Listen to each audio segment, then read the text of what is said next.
Everyone, this is William Langford, recruiting specialist for Texas Emergency Services Retirement System. Now, today I'm going to speak with you about the local board, how to create one, and what its actual functions are. So just to give you an overview of what a local board is and what they do, the local board is the direct link between your members and our office. The local board is the governing body that follows OMA or Open Meetings Act guidelines and has the duty of approving all the retirement benefits, all the on and off duty death benefits, all the disability benefits that come to our office. Now, the local board also has the duty of updating us on new members or on members that have left the department. The local board has also the duty to fill out any forms that we send them and also to keep track of the payments as well. Moving on from the overview, we're going to look at the membership of the board. Now on the board there consists of 6 people, 1 person from the governing entity, 3 people who are elected from the department, and 2 people who are members of the community. Let's move on to your first meeting. When you all first arrive, there will only be a 4-person board. Now this 4-person board will consist of 1 member appointed by the governing entity and the 3 volunteers who are elected by the department. Now, in order to correctly set up the local board, you will have to follow 3 steps.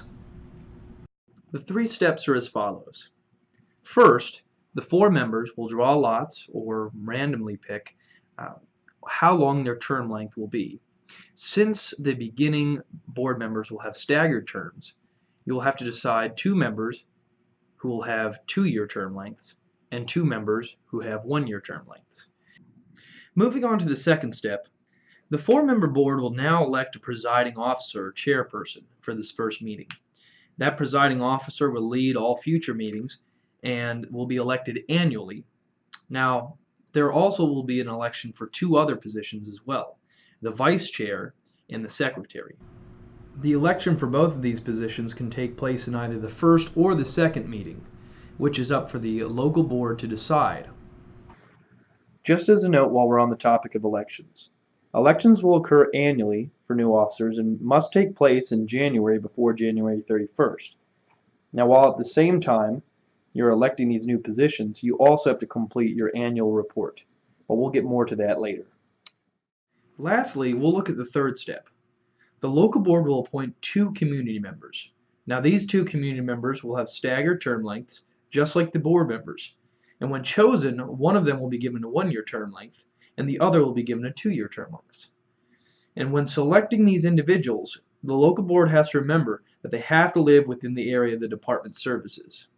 Now we're going to move on and look at some of the average regular duties that a local board deals with. Remember, as I told you before, a local board will meet 4 times a year, and most of the time when a local board meets, they're going to be dealing with forms. Now the forms that I'm going to show you here pretty soon are going to be some of the most important parts to getting your volunteers to be part of our system and making sure that they remain part of our system or taken out if they ever leave. The forms that we're going to be discussing are going to be the 502 form, the physical certification form, and the membership reconciliation report. Now these are all 3 really important forms that are going to be mandatory for all your volunteers to fill out and for y'all to be looking at to make sure that your volunteers are in the system. Let's take a look at the physical certification first and see where to go from there. The next 2 forms that we'll be going over are 2 of the most important forms to TESRS, the physical certification and the 502 form. Now during the first meeting you'll be filling these out all the way to the last meeting the local board ever has. That's because these forms enter volunteers into the system and record the physical health of a volunteer. And both these forms are going to be required for every volunteer to fill out so they can receive the benefits that they deserve. Physical certifications go hand in hand with 502 forms. By law, each volunteer should have completed a physical certification form and submitted it to the local board. Now, this is an example of what a physical certification form should look like, or it can be used by the departments. TESRS provides them to the departments, but Volunteers can also receive physical certifications from a doctor, from their employment, or from anywhere that the local board deems acceptable. The volunteer becomes a member of the system if the local board accepts the certification. Now, if the volunteer does not present a certification that is acceptable, the local board may assign the volunteer to perform supporting services and enroll the volunteer as a member of the system. The local board's presiding officer may also sign off on the physical certification to indicate if the volunteer is assigned to support services or not.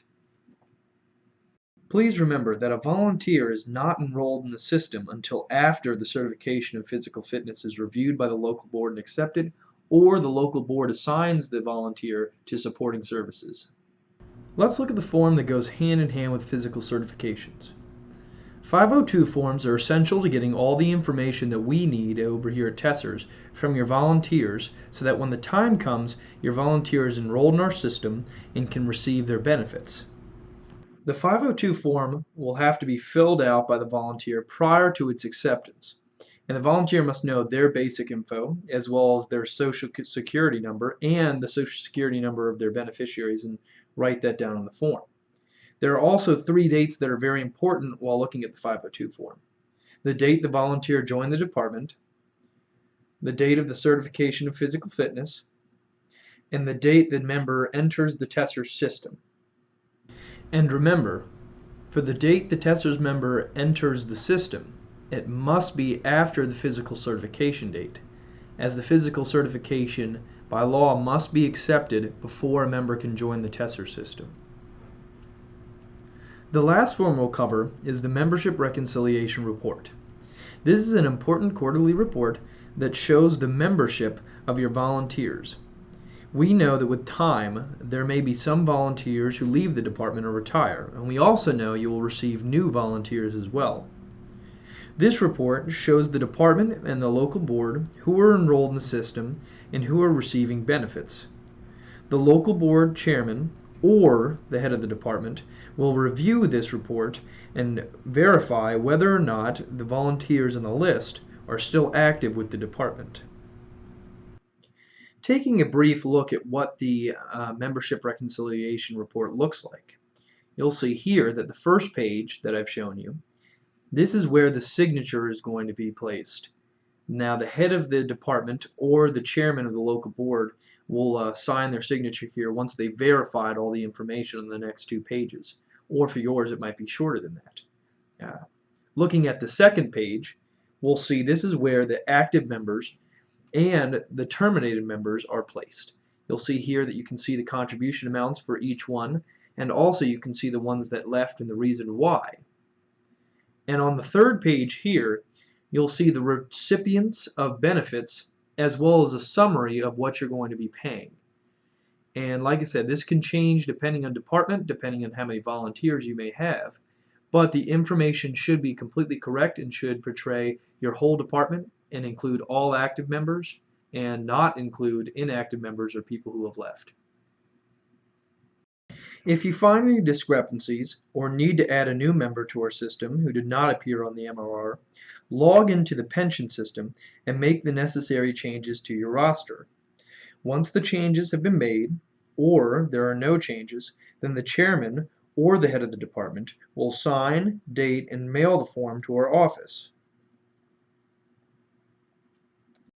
That concludes the essential information of creating your first local board and its continued success. If you had any questions, you can always contact our offices at info@TESRS.texas.gov, or you can contact our phone number, which will be on our next slide. Thanks again for joining me, and look out for more videos like this in the future.